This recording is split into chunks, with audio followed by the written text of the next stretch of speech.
Halo updaters, kali ini saya akan membahas 5 berita terpopuler pekan ini. Apa saja?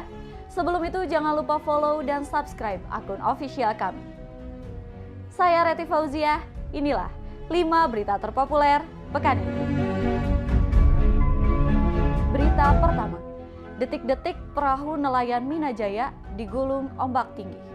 Detik-detik perahu nelayan digulung ombak pantai Minajaya terekam kamera warga Selasa 24 Mei 2022.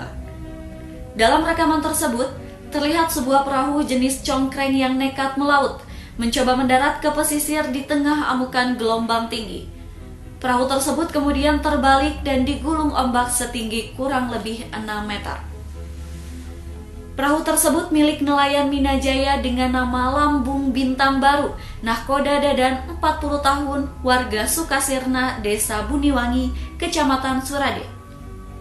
Gelombang tinggi menyergap perairan selatan Sukabumi sejak pukul 03.00 dini hari, Selasa 24 Mei 2022. Ombak besar terus menerjang daratan hingga membuat puluhan perahu nelayan di pantai Minajaya rusak, hanyut, bahkan hilang.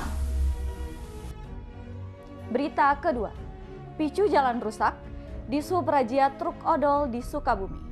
Warga Benda yang menggelar aksi demo karena jalan nasional rusak beberapa waktu lalu menyebut salah satu pemicunya adalah tingginya lalu lintas truk odol.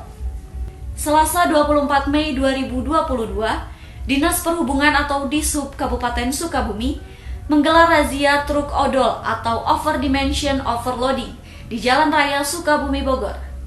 Dibantu personil kepolisian, kendaraan besar yang tengah melintas kemudian dicegat dan kemudian diarahkan ke dalam terminal Cicurug untuk ditimbang. Kepala Disub Kabupaten Sukabumi, Dedi Cardiman mengatakan, operasi gabungan yang digelar sejak pukul 8 hingga 11 waktu Indonesia Barat ini dilakukan sesuai dengan program kerja dan fokus materi yang ditekankan adalah mengenai tonase kendaraan. Dedi menuturkan, pemeriksaan kali ini dilakukan menggunakan timbangan portable, di mana truk yang sudah masuk terminal Cicurug diminta melintasi timbangan tersebut dengan kecepatan kurang lebih 10 km per jam.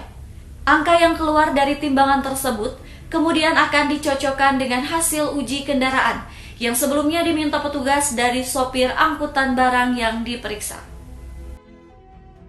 Berita ketiga, kondisi terkini Zaina dan Zahira, bayi kembar Siam Sukabumi berhasil dipisahkan.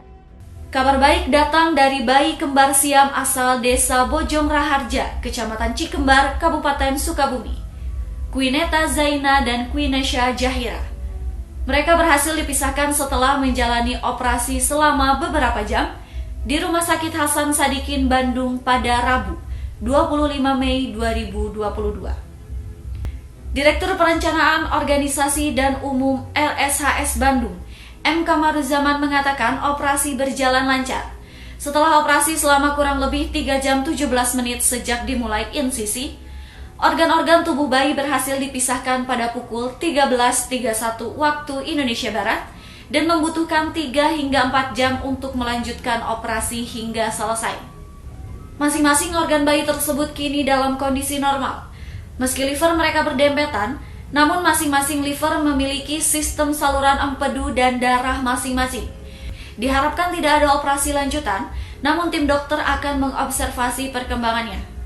Sekretaris Tim Kembar Siam RSHS Bandung Dr. Viva Aprilia Kadi memaparkan, meski ada sedikit kendala detak jantung pada salah satu bayi, tetapi kondisi itu berhasil teratasi dengan baik dan setelah terpisah kondisi kedua bayi stabil. Berita keempat, gegara aturan hijab, belasan buruh perempuan di Sukabumi sempat mogok kerja. Belasan buruh perempuan PT Nina Venus Indonusa 2 di Desa Parungkuda, Kecamatan Parungkuda, Kabupaten Sukabumi, mengaku tidak diizinkan menggunakan kerudung atau hijab saat bekerja. Akibatnya, mereka memilih mogok kerja dan menyebut sempat dipaksa pulang oleh perusahaan. Ada 16 buruh perempuan yang mengaku tidak diizinkan menggunakan kerudung saat bekerja. Sebanyak 16 buruh perempuan tersebut selanjutnya melakukan mediasi dengan pihak perusahaan untuk meluruskan dugaan pelarangan berkerudung ini. General Manager PT Nina Venus Indonesia II, Herman, yang ditemui di pos Satpam mengatakan, dugaan pelarangan berkerudung ini hanya miskomunikasi antara manajemen dengan Satpam yang menyampaikan ke karyawati. Herman menyebut karyawati diizinkan menggunakan kerudung, namun harus diseragamkan dan pemakaiannya dimasukkan ke dalam pakaian. Kekinian, 16 buruh perempuan yang sempat mogok kerja selama 1 jam lebih itu telah kembali bekerja, memakai kerudung dengan pemakaiannya dimasukkan ke dalam pakaian. Berita kelima, pakai ember tapi hilang, cerita gantung kresek untuk sampah di Sukabumi. Berita kelima, berbagai upaya dilakukan agar lingkungan bersih dari sampah, seperti yang dilakukan warga Cipelang Letik, RT 01 RW 02, Kelurahan Selabatu, Kecamatan Cikole, Kota Sukabumi. Di sepanjang jalan Gang Pramuka, kantong kresek warna merah tergantung di dinding serta pagar rumah. Fungsinya supaya orang tak membuang sampah sembarangan. Ketua RT 01, Asep Megadasa, 55 tahun mengatakan, menyediakan kantong kresek untuk sampah baru berjalan 1 minggu. Menurut dia, hal tersebut dilakukan karena kesal setiap pagi harus menyapu sampah yang berserakan. Asep menyebut ada sekitar 40 kantong kresek yang dipasang sepanjang jalan Gang Pramuka. Selain menyediakan kantong plastik untuk sampah, warga di daerah tersebut juga membudidayakan ikan di selokan yang ada di pinggir jalan.